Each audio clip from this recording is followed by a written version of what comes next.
Okay, let's dive in. Have you ever found yourself curious about the world of nail salons?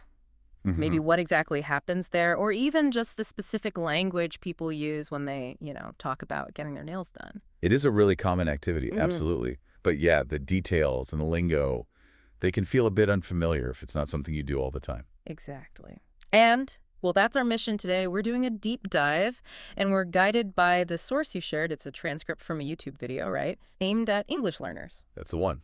So our goal is to take that material and really pull out the key nuggets, the terms, the reasons people go, basically turn it into instant usable understanding for you listening. Yeah, we're kind of using this specific source as our window into um, the fundamentals of this whole nail salon thing. Okay, so the transcript kicks off with a pretty basic definition.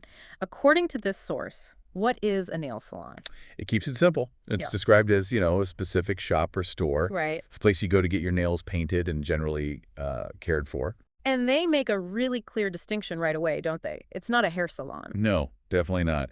They specifically point out you don't get your hair cut here. which is helpful, sets the scene. Establishes the focus, yeah. Okay, so then the transcript gives us this little dialogue snippet. Two people talking. Mm. One person says they're going to get their nails done again, even though they just went last week. What does that tell us based on the conversation? Well, it suggests that for some people, this isn't just like a rare treat. Right. It can actually be a pretty regular part of their routine. And the reason why I go back so soon, the person says, I like to pamper myself. That word pamper seems pretty key in the video's explanation. How do they unpack that? They define pampering as basically treating oneself very well, giving yourself special treatment. Okay. The video uses examples like going to a spa or getting a massage. It's about indulgence, really, Mm. giving yourself some special attention. They even mention spoil oneself as a synonym, which is interesting. And I liked that specific example they threw in. Oh, the dog one. Yeah. Cautioning against pampering a naughty dog. It kind of gives you a feel for the positive, maybe slightly indulgent meaning for yourself. Right. It makes it relatable, adds a bit of humor. But then the other person in the dialogue reacts differently. Yeah, they question the frequency, right? Exactly. They're like, again. Aha. And note it takes up time. And they seem reluctant themselves. I don't want to have nail polish or anything like that. So clearly, not everyone's cup of tea. Definitely not. But the person who likes it, they push back a bit. They say it's more than just painting. Yeah, they make it clear there's a whole process involved. The dialogue mentions the manicurist will remove my cuticles, file my nails, and apply at least 4 coats of nail polish. Ah, okay. So the video brings in these specific steps right away. It does. It sets the stage for more detail. And that leads us perfectly into some of the key terms and phrases the video wants to highlight. They actually label sections, language takeaway, and fluency builder, which is helpful. Mm. So let's start with the basics they define. First up, manicure. Okay, so a manicure, they say, is a service specifically for the fingernails, The hands. right, your hands. And they explain it involves cutting, shaping.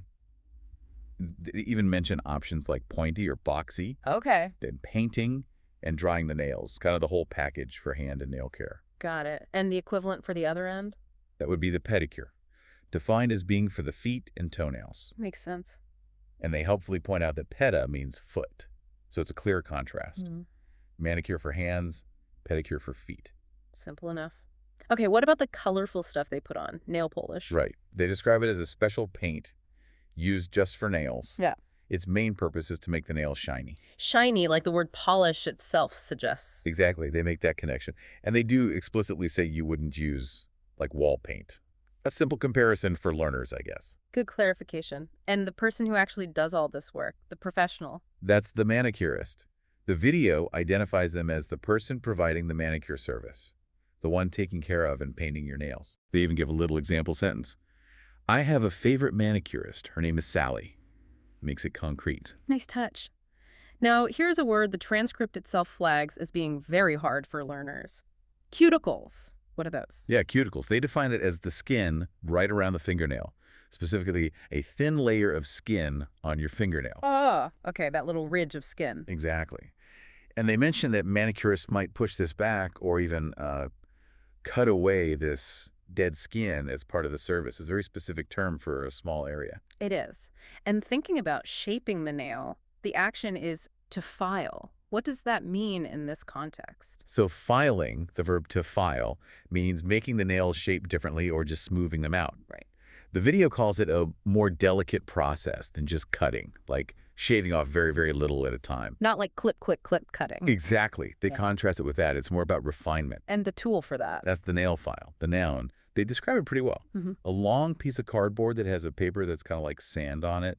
Like sandpaper, basically. Very similar, yeah. Uh, And they add that funny little cultural note about secretaries in old TV shows always filing their nails. oh, I can picture that. It's a classic image. Okay, so moving on to some of the common phrases, the video highlights. What did they pull out there?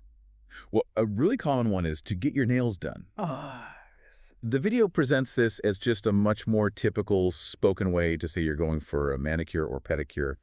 It covers the whole thing, cutting, filing, painting, without listing it all. more natural way to say it. Much more natural, yeah. And that reason we heard earlier, they bring it back as a useful phrase, to pamper oneself. Right, they reinforce that meaning, Yeah. treating yourself well, and they connect it again to why someone might spend money on, hair, nails, maybe clothes, acts of self-care or indulgence. Makes sense.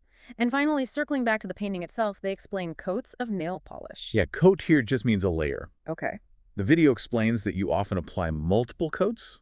They mentioned at least 4 coats in that dialogue snippet, Right, 4. because that makes the color darker, thicker, and look right, especially if the first coat goes on kind of thin. And they used that great analogy, didn't they, about painting a wall. Oh, yeah, that was really effective. Oh. Saying if you paint a red wall white, you might need 2, 3, maybe even 4 coats to really cover it properly. It totally clarifies why you'd need multiple layers of nail polish, makes the idea of coats really easy to grasp. Absolutely, a very clear comparison. Okay, so we've covered quite a bit. The place itself, the services, the manicurist, the tools, the products like polish, the key actions like filing, the reasons like pampering, the common phrases. But the video transcript ends with one more detail, doesn't it? Something quite specific and vivid. Ah, yes, the nail polish remover. Right. They mention it's acetone and call it a very strong chemical. And they really emphasize the smell. They call it really disgusting. Ha. Okay. Its job is simple enough, though, just to remove or take away the old nail polish. True, but the description they give, Yeah. it goes beyond it. They share this anecdote about how it makes the whole house stink Wow. and can even make you kind of dizzy because the smell, goes into your head. Yikes. And they even mentioned a boyfriend getting angry when it's used. It's such a specific sensory detail that really captures how intense that chemical smell can be. It certainly paints maybe unpaints a picture. So, okay, pulling all these threads together from this one source, we've got the definition of the salon, the idea of pampering, the actual steps like dealing with cuticles and filing, the terms like manicure and coats, and even that really strong smell of the remover. It gives us a much richer picture of what getting your nails done really involves. Yeah, all filtered through the specific language learning video. Yeah. We've basically extracted the core vocabulary, the process descriptions, and a bit of the why as presented there. Right, and it makes you think that initial idea of just pampering yourself, when you connect it to the actual details we discussed, the careful filing, dealing with the cuticles, needing multiple coats for the color to look right, it maybe feels like more than just a quick splash of paint.